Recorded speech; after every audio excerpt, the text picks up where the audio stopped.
Ladies and gentlemen, boys and girls, welcome back to the Brennan Dorman MMA channel. This week's feature, or the latest, will be on the renegade of funk himself, Mr. Ben Askren. Striking fans, you may want to kind of avoid this. This is going to be a mostly grappling study. And on that note, I want to give just a quick shout out to my main man, BJJ Scout, who's covered Askren in the past very thoroughly. I've only seen one or two of the breakdowns. I wanted to kind of just give my take on it because people are asking for it. So one of the first things that you have to realize about Askren, the importance of his takedowns, etc., is how well he uses his head as a place for fulcrum and as a place for pressure upon opponent. Head position in wrestling is really so vital. It makes things like cross face shot defense, which in a lot of cases here is going to be like an uppercut. It makes them useless when someone with such good head positioning can blast right through something rudimentary to folk style. So here's a beautiful little single leg defense against, someone told me this was Chris Weidman. He's using kind of a Kimura lock. Old school wrestlers would call this a double wrist lock to kind of separate the arms from the body, turn to the back, and ultimately create separation because you have a forward moving Weidman who's trying to re-grab on the single there. One thing I noticed that I thought was pretty noteworthy is his top game. It's a very wrestling heavy top game, deep inside double legs, throwing the boots, western type hooks, kind of parallel top game, as they would say. Sometimes his ground striking, especially early on, looked pretty weak sauce as far as I'm concerned. Later on in one, you'll see some more ferocity in his striking. But originally when I had heard of Askren and his accolades and what I knew about him working with Duke, I figured there'd be a little bit more pop in his punch on the ground than there is, despite the control being incredible. So you'll see the progression as this goes. His turtle attacks, his wrist control from the top, his positioning is incredible. The way he air quote this, but funk rides people out is just it's taxing and amazing. So eventually here's the strike and getting a little more fierce. And what I found interesting is the way that he uses wrist control in order to create strikes, kind of like Israel Adesanya's wrist grab elbow. See here, now he collects with his left hand like a curl from one hook to the other. So now his left hand has like both wrists, and that clears the lane for the right hand to land flush there. And now he grabs on the bicep with another hook, thumb in, monkey paw grip, whatever you learned it as. Don't get caught up in nomenclature, especially on this one.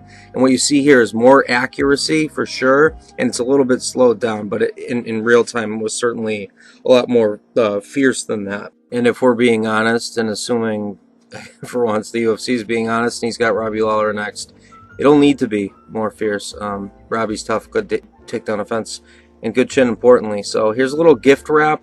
Rickson Gracie kind of put this on the map way back in the day, like early 90s. I'm sure he was doing it in the 70s though. It's kind of where you take someone's hand as if you were setting up an arm triangle, but you're feeding it through and using it like wrist control and then punching from mount. He was kind of in three-quarter mount for a lot of that. Here's some positional dominance, including his cradle, like with his arm through there. You can kind of see. He'll also like throw his hooks in via his legs. Neil Melanson catch wrestling kind of style. P.S. Pick that up at bjjfanatics.com. I will plug that as much as I can. His crucifix is absolute fire, very heavy, nice and top, head to the mat.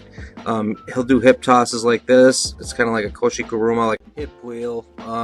Although they're colloquialisms sometimes with judo throws. But anyway, it's a fulcrum throw over his hip, right up and over. Pins his head to the mat. He's very heavy as he rides his way around. See how light his legs get as that's kind of part of the funk riding is your ability to float. So head and arm triangles or hug chokes, it's one of the few real chokes you can actually use in folk style wrestling. Although to someone who started in jiu-jitsu first like myself, his positioning looks a little bit different. Like he doesn't have raised hips. He's trying to get really flat to the mat and push toward rather than putting the arm that goes into your carotid artery as the chokey. A lot of times you want to posture up to push that in. But his grip strength, as we've all seen, is insane. Here's a beautiful pass. Look at that. Butterfly pass over in order to secure the triangle. See how he's kind of perpendicular to the opponent there? Just an interesting approach to it is all. this is like a Japanese necktie, I assume that's the 10th planet word for it, but he's basically got like an insane neck crank. I've seen Russians do it, and I've seen some catch wrestlers do it. Again, nomenclature's gonna get a little weird here. So wrestlers are kind of taught to defend shots with either sprawls, whizzers, cross faces. Sometimes the cross face, the motion's kind of like an uppercut. It's similar anyway, but it involves contact at a much closer range. A lot of people call it like eating the bicep in conjunction with moving your hips backward. So as I slow this down, you see this person kind of throw this uppercut as a reactionary tail, right? As he's coming in with the Henderson, Mr. Funk himself kind of just eats it. It's dismissive in a way. It's almost as though he's not worried about the strike. But if his opponent is looking to use that uppercut, said crossface, mostly involves chambering your hip, making it like easier to take control of. That, and he's got, you know, the wrestling muscle memory that I talk about a lot. He's kind of creating like conflict with the bicep. In other words, if it's versus the crossface or versus the uppercut defense or the sprawling, if the head is in the way of the bicep, it's moot. So super close range is all about having the lower hips. It's kind of going to stun some strikers that aren't used to the grappling, because they're going to be focused on freeing their arms to strike, of course. But he's focused on his hips, getting them low, getting them in position for takedowns. Hence a lot of confusion often, even against high-level guys. I know he fought Lima early on, but it's noteworthy nevertheless. It's all about range and getting inside. Again, I can't kind of force this one thing home enough, is that Ben is all about his head position. He's frequently driving his head like into the chin of the opponent. It'll make a non-wrestler really uncomfortable, or a non-grappler, and make them kind of lose sight of what's going on, especially with their hips and their legs. And you see, like, a lot of his strikes are kind of just feints in order to create that separation. In any of these open field takedowns, I mean, that tends to be the case. That was kind of a slip off of a caught kick, but this one here, this was kind of his signature, like, high school takedown. I haven't seen him hit it since, someone said that I had spoken to, since states of his senior year. But anyway, it was probably supposed to be like an ankle pick from the collar tie, and he drops to a low single, but he ended up doing something different with his ankle.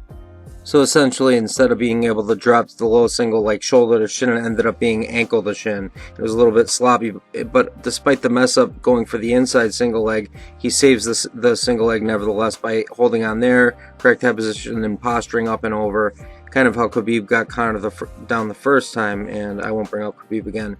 There's a beautiful double overhook momentum throw, and those are kind of the judo, if you will, throws of folk style, or traditional jiu-jitsu, if you will. Here's some turning the corner. This is just all about getting your head past the arm. Every time you're going to see this, and when you watch like amateur wrestling or high school, high level, even collegiate wrestling, when it comes to turning the corner type double legs, it's always about clearing the head, or anything that turns the corner, essentially. A lot of brilliant body lock manipulations from him, his use of hooks. There he goes to use his elbow to shrug up and create position. And this is a really good example of like a level change that you may not normally see. See, his feet were planted as the other person's kind of leg floated in the air.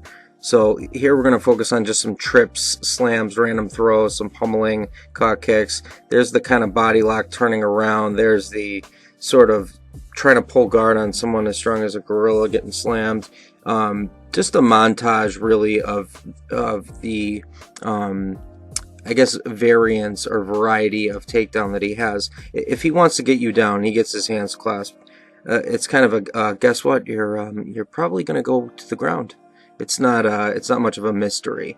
I don't think he's going to come in knocking guys out, but if he gets a hold of anybody, I can see him controlling just about anybody on the ground with his style of, you know, free-floating hostility, if you will. So onto some semi like they're kind of like like what people would call broomstick takedown, although a little bit different in the fact that it's not a through takedown. And he's doing them from sort of the front, so they'd be more categorized as foot sweeps. So he likes to do body locks into foot sweeps. That's one of his, you know, main attractions, or one of his better techniques. He does a front face lock like guillotine variant.